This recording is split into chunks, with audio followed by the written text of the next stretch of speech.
Hi, everyone. My name's Matt. If we haven't met, welcome to Lewisville. Glad you're here. So last month, I've chatted with some of you about this, but last month I had to do a visit to the eye doctor. And reading for me had become a little bit of an Olympic sport, trying to figure out the right distances to view everything. And so if you've ever been to the eye doctor, I'm sure most people have done a checkup at some point. I don't know what this machine is called, but if you've ever been to the eye doctor, you know that they put that in front of your face and they tell you to look off in the distance at the far wall, and then they make the letters really small, and then they just start changing the settings, the lenses that you're looking through, starting fairly broadly, but trying to narrow it down so it's very accurate and clear, and they're trying to dial in your prescription, right? So, I appreciate that. There's a bit of me as it's getting closer and closer and it's getting dialed in, when they start, it's very clear which one's better, this one or this one. It's very easy to say, second option's better, and I feel like they always want you to say second option because they're moving you in a progression. But then there's this point where I'm like, are they playing games on me right now? I don't know if you ever feel like, and I feel like I have to say number one, I have this internal tension, is that one better? Is this one better? I don't know if you've ever felt that pressure in the chair. Maybe it's my own kind of weirdness, but is this one better? Because the changes as they're making them become smaller and smaller and smaller as they're trying to zone in, right? And so anyways, got it all sorted out, have these reading glasses, which are really good. Sometimes there are things where I don't really need them and I don't really notice too much of a difference. But when I'm going to read now, just with where I'm at in life, it's a huge difference between trying to read through these glasses, which I need to see your faces here, and then these glasses, which I need to read this writing. Now, I haven't jumped to those books with the huge letters yet, because I feel like that's a whole other level of admitting my life stage. But this is what I'm using right now, because it makes a huge difference for me if I'm trying to read without them. There are some subtle things in the story that we've been working through so far as we've been looking at the birth and the origin of the monarchy in ancient Israel, that up until this point you may say, I don't really notice the difference between this guy named King Saul, who right now is in power, where we are in the story, and this newly anointed but not yet crowned leader named David. Right? There's some subtle differences, and we could try to click, and try to zone in on them, but it may feel like, what's really the difference? Well, today, as we're continuing in the story, this is the moment that I hope will be really, really clear to you, where it's very obvious the differences. So as we try to narrow in and be clear with where we find ourselves in the story right now, I hope for you it's very, very clear that these are two distinctly different paths that these two men, these two leaders are taking. And as quick as we may be to cast judgment on one person and elevate the other, I hope at the end we'll all come to the realization that they represent the potential in all of us as human beings. That as much as it's easy to look back on ancient text and say, I can't believe they would do that. I can't believe they would make that decision or make that choice. There are some things that are just part of human nature that still pop up for us today, that we can take an ancient text and look and learn from these two characters that we're studying and then realize, but I'm kind of in that story myself. That's where I hope we can end up together. So grab your Bibles. Lots of the passages will be on the screen this morning. We're starting at 1 Samuel chapter 18, so if you want to follow along on your phone or with an app, or just watch the screen. There's going to be a lot going on, but we're going to start in 1 Samuel 18. I want to acknowledge that last week when Ben McDonald was here, he did an awesome job, and we looked at just at chapter 17. We looked at a story called about David and Goliath defeating this enemy soldier, this great military victory, and we just hung out the whole time in chapter 17. Today we're going to cover themes that emerge from chapter 18 to chapter 30. So in this series, there's going to be times where we just hang out in one spot, and we kind of mine it for some understanding and some lessons. And then there's other times where, because we don't want this series to last till Christmas, we need to kind of speed up a little bit. So this is one of those moments where we're doing a high-level kind of overview. But what I want to make clear, I hope will become clear, is that as we are studying the progressive narrative in these chapters, that we begin to see these two paths going in divergent directions. It becomes really clear to us that there are two different ways that people can align themselves with the way of God or with their own thinking, with the kingdom of the world or the kingdom of Jesus. And we start recognizing these differences and these themes as they emerge. But where we want to start today is in chapter 18. So please flip over with me. Right before I read, though, I want to mention one thing that I'm really excited about. Matt Barbara mentioned baptisms on Easter Sunday, which is going to be so good. We'd love to help you if you're curious or have questions about baptism. But on 2 days before that, on Good Friday, we're doing another citywide joint service. So if you've been with us, you'll remember last year we worked on this idea of like, what would it look like if a number of churches across different traditions and denominations said, let's just work together. And so in the end, 5 churches agreed to be a part of it, and we held it over at Moncton Wesleyan. Many of you were there. And we totally underestimated the response, and there was a couple hundred people in the lobby, and it was like this amazing time together as different churches in the city. And so since then, we've been meeting together as pastors and talking and sharing meals and praying and thinking about, well, what else could we maybe do? So we don't have that part figured out, but certainly we wanted to return to this idea of a citywide Good Friday service. And so this year we're doing it again. There's 9 churches now a part of it, so we didn't scare too many people away, more wanting to join in. And we have 2 services now, 9 or 11, so you can talk with your family, which makes sense for you. 2 identical services as a way of just remembering and sitting in Jesus' death that we celebrate and remember on Good Friday. So please be a part of it. Also, just put the bug in your ear. Christmas and Easter are the 2 times in our culture where people who maybe traditionally are not really interested in church might be willing to come along because it's kind of woven into the fabric of our rhythm, of our culture. So consider family, friends, neighbors, someone who might want to come along with you. It's going to be a different experience than obviously just being here at Lewisville, but would love to have you a part of it and join us there. So let's read here, 1 Samuel chapter 18. I want to begin at verse 5 as we kind of get this story rolling here and cover a lot of ground this morning. It says this: whatever mission Saul sent him on, David was so successful that Saul gave him a high rank in the army. This pleased all the troops and Saul's officers as well. When the men were returning home after David had killed the Philistine, the women came out from all the towns of Israel to meet King Saul with singing and dancing, with joyful songs, with timbrels and lyres. As they danced, they sang, "Saul has slain his thousands, and David his tens of thousands." Saul was very angry. This refrain displeased him greatly. They have credited David with tens of thousands, he thought, but me with only thousands. What more can he get but the kingdom?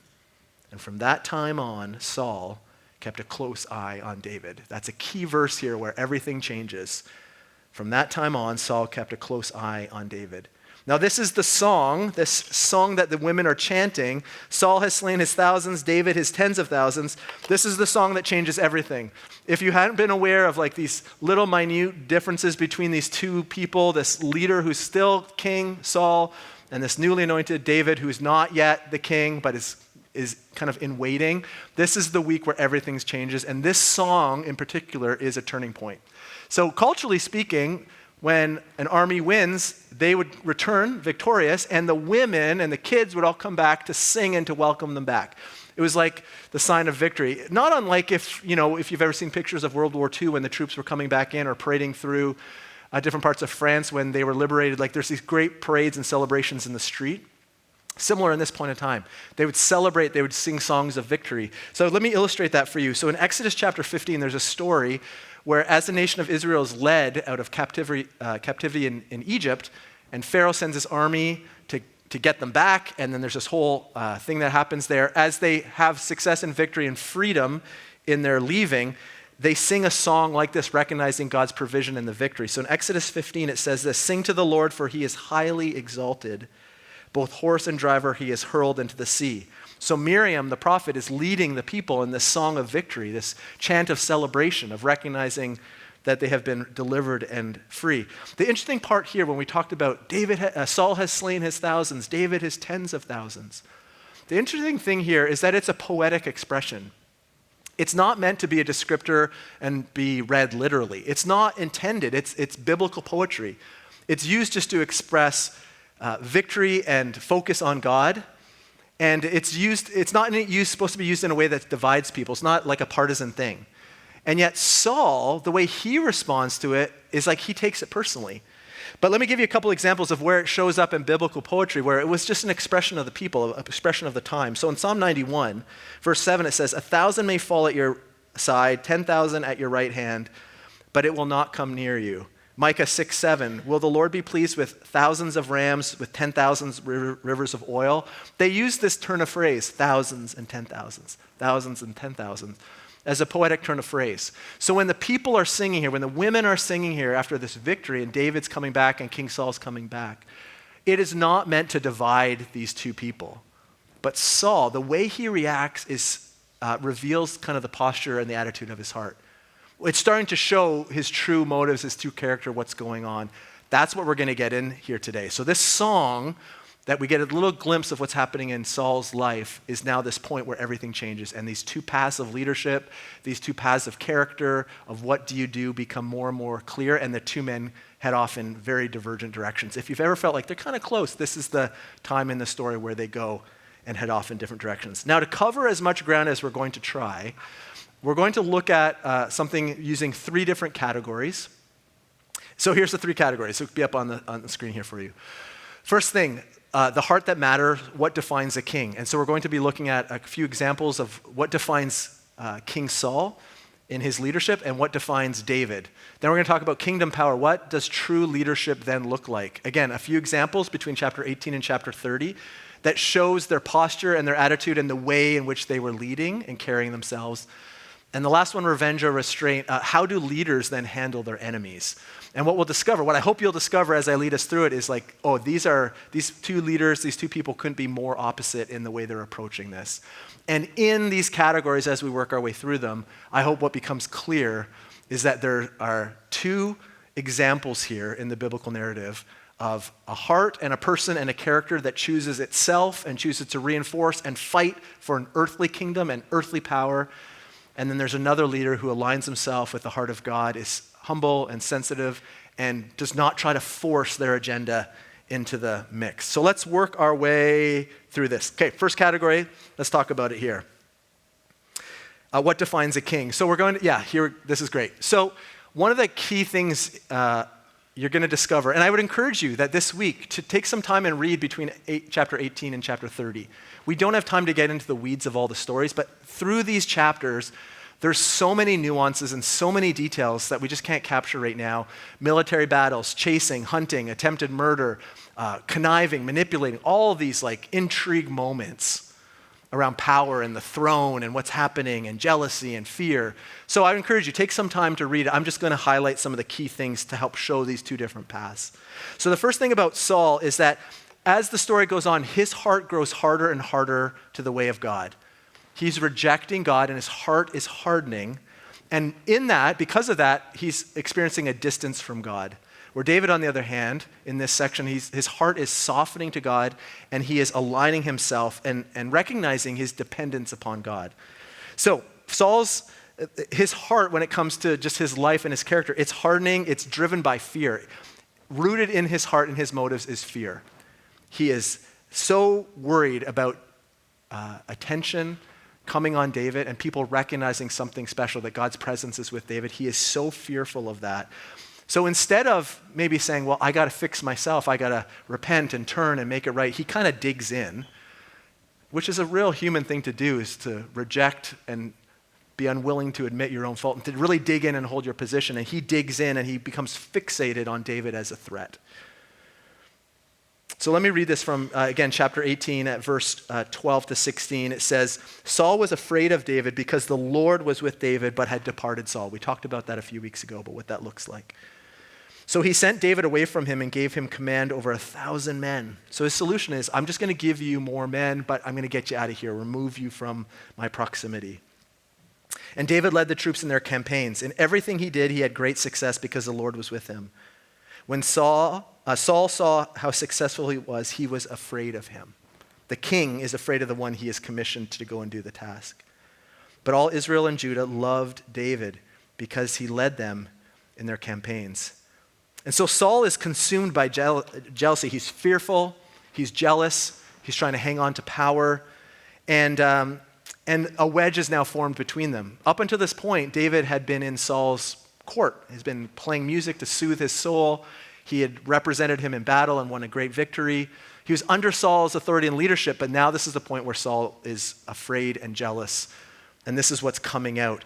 Another thing that you discover as you read through these chapters is that Saul is like fixated on control.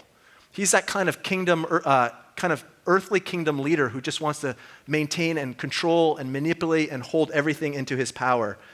He seeks to align with foreign and other spiritual forces. So a story we're going to spend time next week in is Saul goes to consult a medium, a witch, trying to get advice and ideas. So we're going to hang out there next week. So I'm just going to kind of glance over it now. But instead of his reliance on God, he's now looking for other spiritual dimensions to inform his thinking. And all these things, what we discover is that Saul has this deep sense of spiritual emptiness.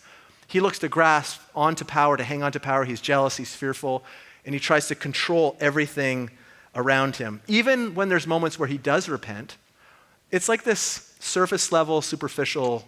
It's like, when you're a parent and your kids are younger, or maybe older as well, but when they're apologizing, but you're thinking to yourself, like, are they just saying the words because they just want this moment to end? Like they just want the tension of like confronting the wrong behavior to end, and so they're just going to say, not that happens with your kids, Steve, but like there's moments, and Saul kind of demonstrates that. He kind of models that. He'll say things, but it's not really coming from a place of transition or change. His posture, his heart has not changed. He just says it. It's like he kind of regrets it, but he wants to just kind of skirt it and move on. So his heart, fearful, jealous, he's disobedient to the way of God. He's moving his own way. His heart is hardening. Now, David, on the other hand, as we read through these chapters, he keeps exemplifying this humility. Even when he has success, often military success, and as you read through the chapters, David has loads of military success. It's like whatever he puts his hand to, he's successful.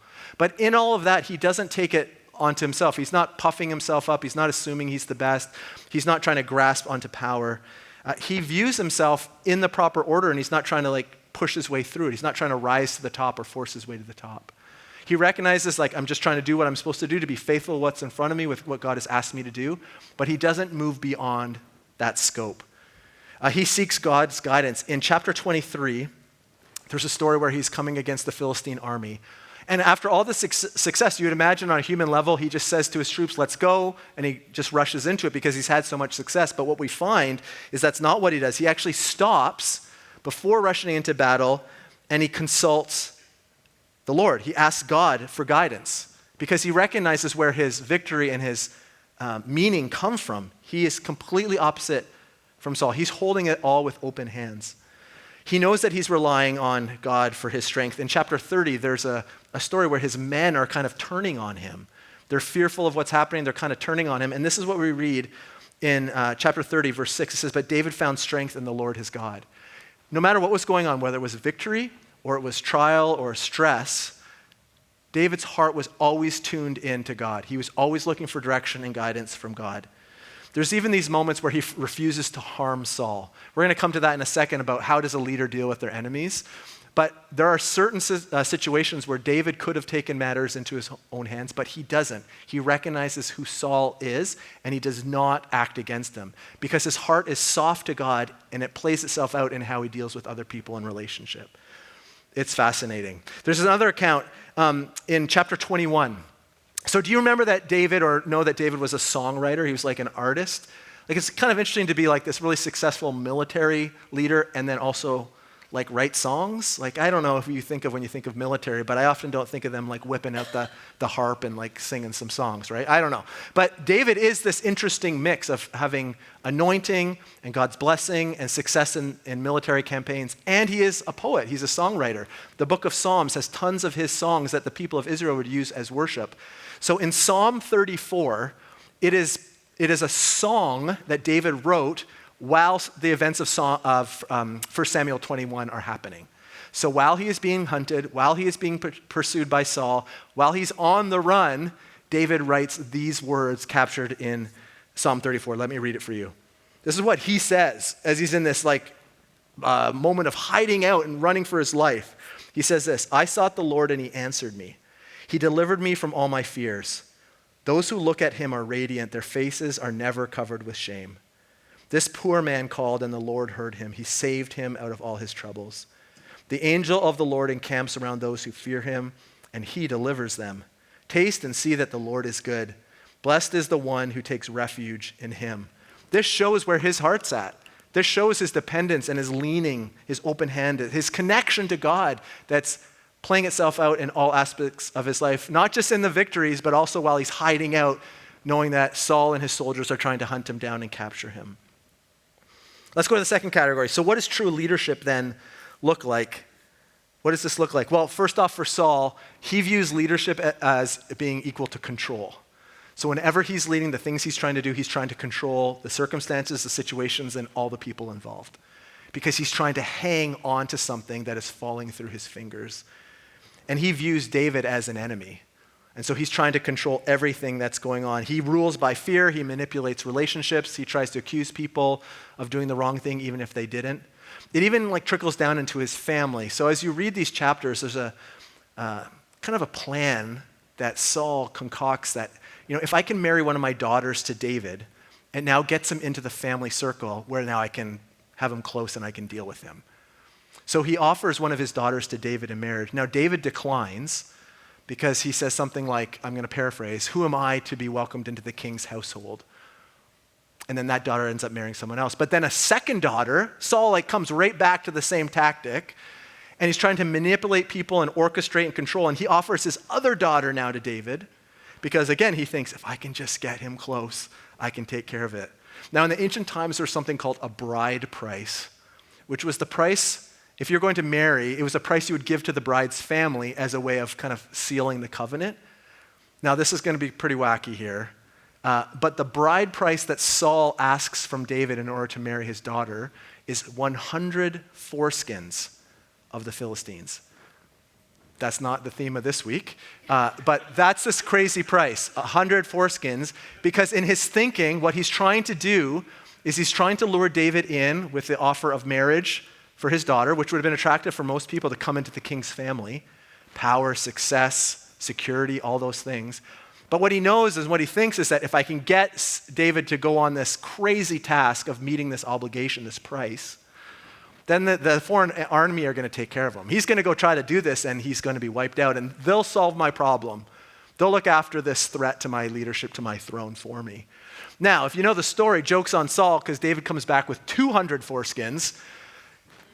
I don't know, sometimes you can't make it up, right? So, but he tries to manipulate and use people all around him. He's trying to control people.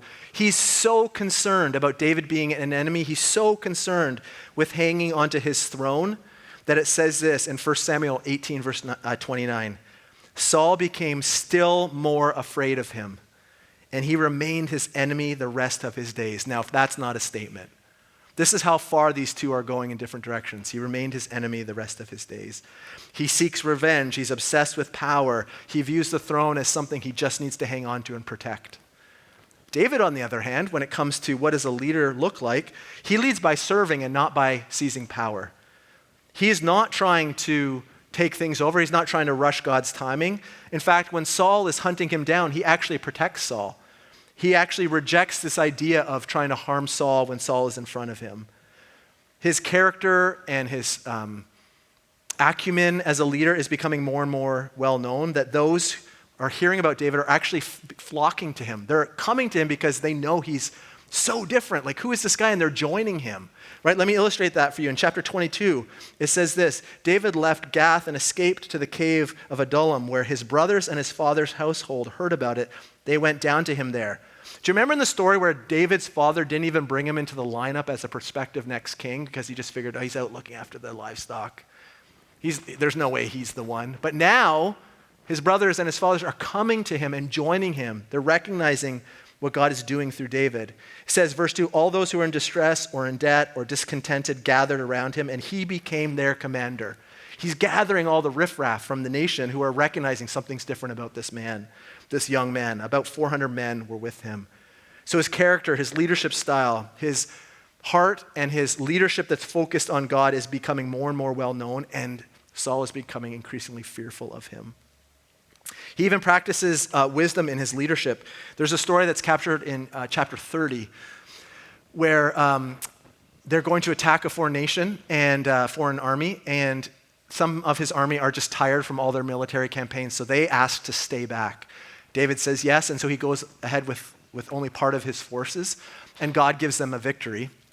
There's a lot of military stuff in this, right? In these chapters, lots of wars and fighting, but God gives him the victory. And as they come back with the spoils of war, those who had fought in the campaign think in a very human way, well, this is all our plunder. Like, we put ourselves on the line, our necks are on the line here. This is what we have. We're not going to share it with the rest of the army, those slackers who hung back. But notice the tact that David takes here in his leadership as he's exercising wisdom. In verse 30, it says this, David replied, verse 23, "No, my brothers, you must not do that with what the Lord has given us. He has protected us and delivered into our hands the raiding party that came against us. Who will listen to what you say? The share of the man who stayed with the supplies is to be the same as that of him who went down into battle. All will share alike. David made this a statute, an ordinance for Israel from that day till this. He leads with integrity, with trust. He wants to recognize the value of every person. Everyone can make a contribution. He's not driving wedges between the people. He's leading with a very open-handed way, and he's trusting God with the timing. He's not trying to force his agenda. Let's go to the third category. So, what do leaders do to handle their enemies? So let's talk about these two ancient examples, and then let's just maybe get you thinking about what do you do to handle your enemies. So Saul's leadership is driven by vengeance. He equates David, the anointed future king of Israel, to be his enemy. Because on a human level, why wouldn't you? What else is there to consider? He's going to be taking your spot. Of course he's an enemy. And what do we do with enemies who are going to take our position and our place and our power? Well, you kill them, right? Isn't that what you do? Isn't that like the human earthly kingdom way of doing it? You wipe out your enemies. And this is what we see in the life of Saul. So this is between chapter 18 and chapter 30, if I'm counting right, there's 12 murder attempts. Some nice, light bedtime reading for you. 12 murder attempts. So here's how it breaks down. Twice in chapter 18, he tries to throw a spear and pin David to the wall because he wants to eliminate him. He attempts to have him killed in battle by putting him in a compromising situation. Multiple times that happens. He orders his son, who's a great friend of David, to be a part of a scheme to attack and kill David. He's trying to manipulate his family, not only his daughter in marriage, but now also his son. There's in chapter 19, a third spearing attempt. So that's like his preferred method. Let's throw the spear. He sends men to David's house to try to catch him. He surrounds a city where David is staying, believing that God has given him into his hands. David escapes. He, multiple times between chapter 23 and 30, he's hunting for David, and David's on the run in the wilderness. 12 times he's trying to kill him, because the human kingdom way of dealing with an enemy is to wipe him out, eliminate the threat, eliminate the one who might be taking over, even though Saul knew what was going on. What has happened in this story is Saul has lost sight of the responsibility he has to lead the whole nation. All he's focused on now is preserving his own sense of power. He views the throne as his own personal toy, and he's doing whatever he can to hang on to it. He tries to trap David. He tries to attack innocent people. He is skidding out of control as you work through this narrative. Now, David, on the other hand, he refuses to retaliate. So there's multiple times, 2 times in particular, where Saul is like right in front of David. One time he's in the cave, and David and his men are hiding further back in the cave, and Saul is not aware that they're there, and David is able to get close enough to Saul that with his knife he can cut off part of his robe. But he refuses to touch him. It's demonstrating how close he is. Another time he sneaks into Saul's camp and could have eliminated his enemy, King Saul, who's trying to kill him. Isn't that the way it is? If someone's trying to kill me, well, then I'm going to kill them, right? Well, David's demonstrating something completely different. In chapter 24, he kind of rebukes his soldiers because their thinking is, you got to kill Saul. When we have these chances, we got to take him out. But this is what he says in chapter 24. David says to his men, "The Lord forbid that I should do such a thing to my master," referring to Saul. This man is trying to kill him, still as his master, the Lord's anointed, "or lay my hand on him, for he is the anointed of the Lord." With these words, David sharply rebuked his men and did not allow them to attack Saul, even though Saul keeps coming after them. And Saul left the cave and went on his way. David trusts that it's God's timing and it's God's justice. He does not try to insert himself. Even though Saul was hunting him down and trying to persecute and trying to kill him, he still honors that this was a man, even though he's going his own way, this was a man that God had put in this position of leadership. He even attempts reconciliation. So what do you do? You're not going to kill your enemies, but what do? Do you seek reconciliation? Do you try to sort it all out? Well, that's what David does with his enemies.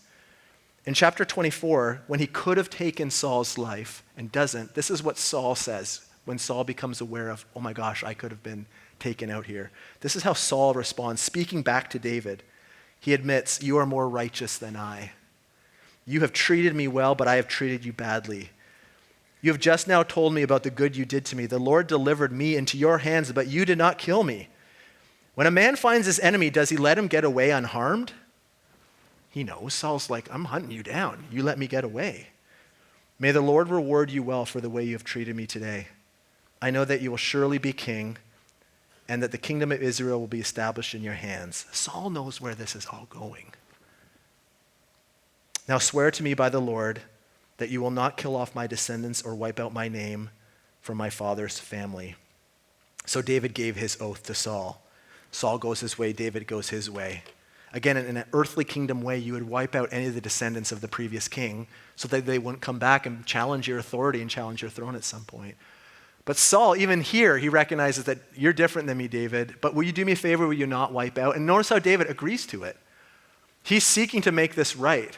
Funny thing about this text, why Saul kind of doesn't hold up to his word, is he quickly then goes back to hunting David. This is kind of that sort of acknowledgement that I've done the wrong thing, but now that I'm out of here, I'm coming for you again. He just continues to spiral. If you want to know how David really views Saul, who you might say is his enemy, it's when Saul's life is finished. Saul actually kills himself in chapter 30. When Saul takes his own life, does David throw the party? Oh yes, now I'm going to be the king. Does he have a huge feast and celebration, cheer, dancing, music? No, he weeps. He grieves. David notices and is aware that this is a huge loss and a big transition, and he grieves even over those who are hunting him down. The difference between these two leaders, these two men, could not be more stark. The extent of the difference is staggering. Okay, I want to pause there. That's a lot kind of coming at you from these themes from chapter 18 to 30. I want to give you like 90 seconds to chat with someone around you. If you're new here visiting, we often just give time for people to talk. You don't have to, but just turn it into a little bit of a conversation with those around you if you like. And then we'll pass a few mics around in a minute. And I'd just love to hear what's standing out to you, what's sparking your curiosity, what are the things you're thinking about or wondering about. And then I'll share some thoughts to kind of wrap up this section. Okay, I'll pay attention and call you back together. You got 90 seconds. Go for it.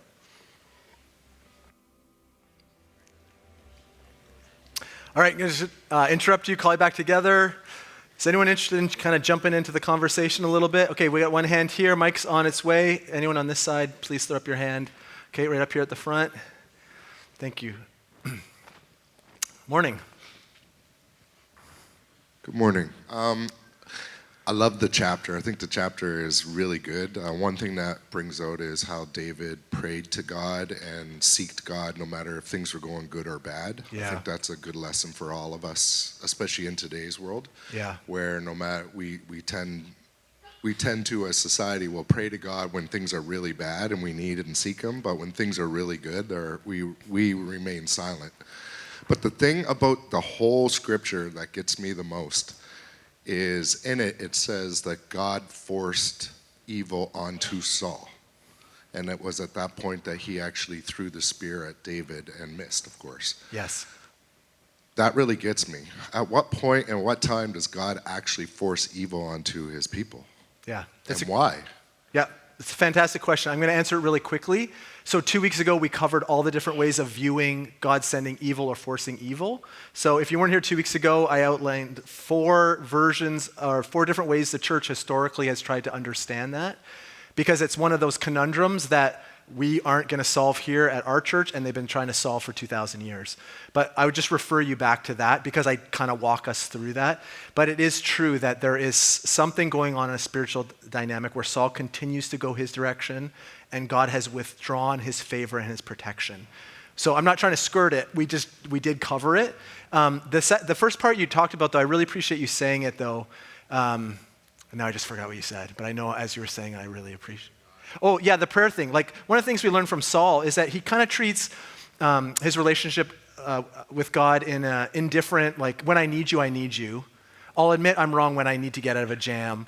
It's transactional. But what we see from David is regardless of the circumstances, there's this connection and willingness to put his heart and his affections onto God, which is a great lesson for us. To not just be seeking God when things are bad or we really need an answer, which is a great movie clip moment, right? The worst character cries out to God. Not that that's not okay. It's totally okay. God would love to hear from us anytime. But also when things are good.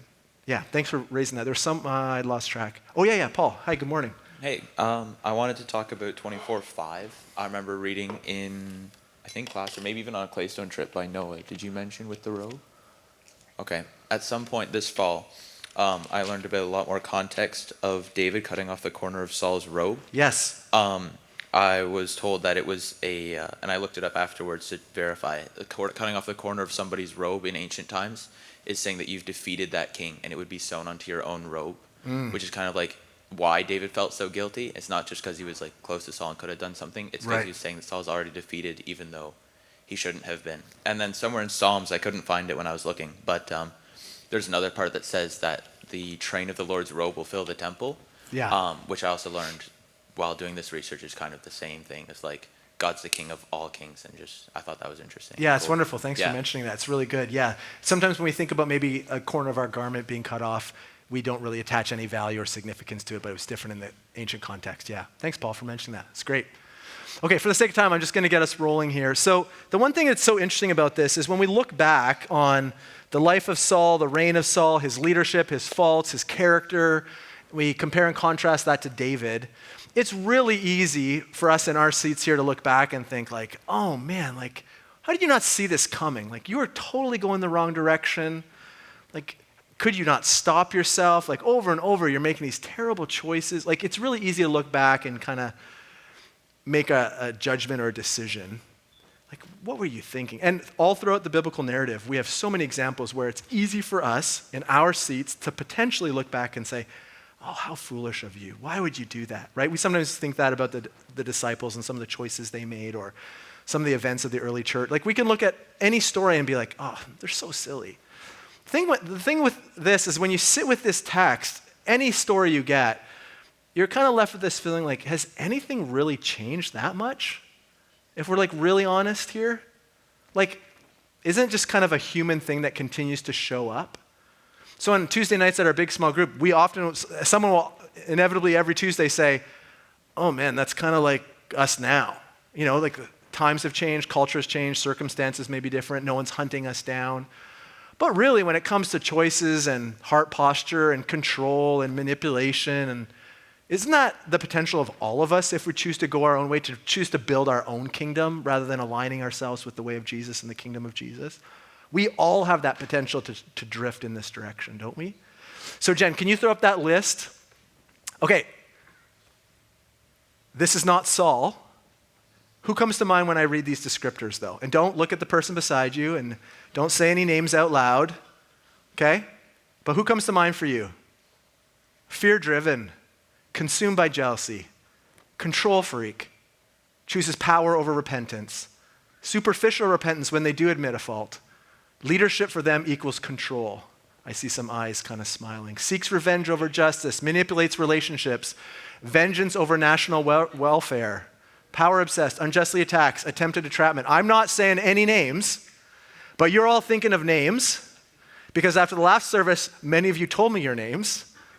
But someone's probably coming to mind for you, and it's probably revealing to you who you view as the other that's so easy to judge. Could that be any of us if we get out of sync with the way of Jesus? Now, maybe there's different levels of that, scales of that, but I imagine for most of you something or someone came to mind. But these are the descriptors of a king who was trying to hold on to their own power and authority and grasping of everything from a human level to keep himself going apart from reliance on God. Next list. Trust and aligned with God. Again, I'm not saying David, these are just those characteristics in general. Trust God for justice, trust God's timing, steadfast respect, seeks reconciliation, chooses to serve over seizing power, grieves death of an enemy. This is, David's a bit of an archetype for Christ here. Start thinking about Jesus as we're reading this. Humble in his success, seeking God for guidance, leadership, wisdom, relies on God for his strength, waits on God for his timing, refuses to harm and retaliate. Captured refusing to fight back, submitting, trust through trials. It's so fascinating. When we read this list, we're like, yeah, I want to be that. That sounds awesome. But when we put both lists up, it's like, those paths could go either way. Like this ongoing process of discipleship is this ongoing choice of which kingdom are we going to align with? Are we going to align with the earthly human kingdom and hang on to these things and challenge these things and grasp for these things? Or do we follow the example of Jesus and align ourselves with a whole different way? Jesus is our only perfect example in all this. As good as David is, wait for a couple more weeks when we get into a few more chapters, then you're going to be like, oh my gosh, this David guy. And we're going to point at him and be like, what were you thinking? And we'll have good things to talk about that week too. But here's the thing, Philippians chapter 2, what will be a familiar passage for some of you, about Jesus as our ultimate king and the posture he takes in his service to the way and the agenda of God. Here's what it says. If you've gotten anything switch. If you've gotten anything at all out of following Christ, if his love has made any difference in your life, if being in a community of the Spirit means anything to you, if you have a heart, if you care, then do me a favor. This is the Apostle Paul writing to the church. Agree with each other, love each other, be deep-spirited friends. Don't push your way to the top. Don't sweet-talk your way to the top. Or push your way to the front, sweet-talk your way to the top. Put yourself aside and help others get ahead. Don't be obsessed with getting your own advantage. Forget yourselves long enough to lend a helping hand. Think of yourselves the way Christ Jesus thought of himself. He had an equal status with God, but didn't think so much of himself that he had to cling to those to the advantages of that status no matter what. Not at all. When the time came, he set aside the privileges of deity and took on the status of a slave, becoming human. Having become human, he stayed human. It was an incredibly humbling process. He didn't claim special privileges. Instead, he lived a selfless, obedient life and then died a selfless, obedient death. And the worst kind of death at that, a crucifixion. Because of that obedience, God lifted him high and honored him, far beyond anyone or anything, ever, so that all created beings in heaven and on earth, even those long ago dead and buried, will bow in worship before this Jesus Christ and call out in praise that he is the master of all, to the glorious honor of God the Father. Jesus is the perfect king. He perfectly fulfills the story of King Saul and David. Jesus lays down his rights, forgives his enemies, anointed as the king even before he's fully realized that in glory, chooses the path of obedience. He fully embodies the things that David kind of got right, and he redeems what Saul got wrong. This is the Jesus we all need. This is the king we all must follow if we commit ourselves to the way of Jesus. In Saul and David, we have these two examples of like different ways you can go. And instead of looking back and pointing fingers, the challenge for all of us as followers of Jesus today, or those considering following Jesus, is saying, this could be any of us. We can choose either of those paths. Jesus is the only one we need to look to. If you're waiting for any human being to measure up, to make it count, to get you out of a jam, we're all going to be sadly mistaken, and we're going to be at a loss. Jesus is the only one who makes that possible. And for those of us who have found hope and freedom in Jesus, we have experienced that, and we experience on a daily basis. Because any of us could go the wrong way. So here's how I want to end. The band's going to come, and this week, this song kind of came. I think Bobby actually reminded me. It's an old song that we used to sing. Now, if you're older than me, you're probably like, that's not an old song. I'll tell you old songs. But it was an old song to me. I remember like years and years and years ago, we sang this song. And I'd love to invite you to sing it with me as an act of worship. It's acknowledging Jesus for the rightful place he has. That instead of fighting for our own kingdoms, our own sense of power, instead of trying to manipulate things and get ourselves ahead and force ourselves to the top, we follow the examples of someone who laid himself down, who completely emptied himself of everything for the benefit of the other. This is a whole other kind of kingdom that Jesus is the king of. So I invite you to stand and to sing with me. I just want to pray and then hand it to Carly and the team as we express our worship. So God, thank you for this moment. Thank you that we can use ancient text as a way of reminding ourselves of different patterns, different ways of dealing with leadership and choices and character and enemies. God, we see our full humanity on display, and if we're honest with ourselves, we all have the potential to fight for and build our own kingdom. But Jesus, you set the example. If we choose and declare that we are followers of Jesus, you model for us perfectly what that looks like. And so we lay ourselves before you. We admit ways we fall short. We thank you for your grace and your ongoing forgiveness, that you have made a way possible for us. And Jesus, we just say that you are King. And we use these songs now, these lyrics now, as a way of expressing our gratitude and our honor to you as our King. Amen.